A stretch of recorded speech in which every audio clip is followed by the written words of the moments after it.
C'è un arresto anche a Padova nella maxi operazione che la Polizia di Stato ha eseguito nella notte con decine di fermi in tutta Italia nei confronti di calciatori, dirigenti, club e allenatori. In manette è finito il 31enne Emanuele Marzocchi, centrocampista della Terma Labano, fermato con l'accusa di associazione a delinquere finalizzata alla frode sportiva. 10 presenze e un gol per lui da quando a gennaio si trasferì alla Terma dalla Puteolana.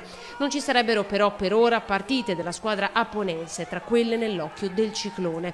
L'inchiesta, coordinata dalla direzione distrettuale antimafia di Catanzaro, ha già iscritto nel registro degli indagati 70 persone. Ci sono altri giocatori veneti e presidenti di club.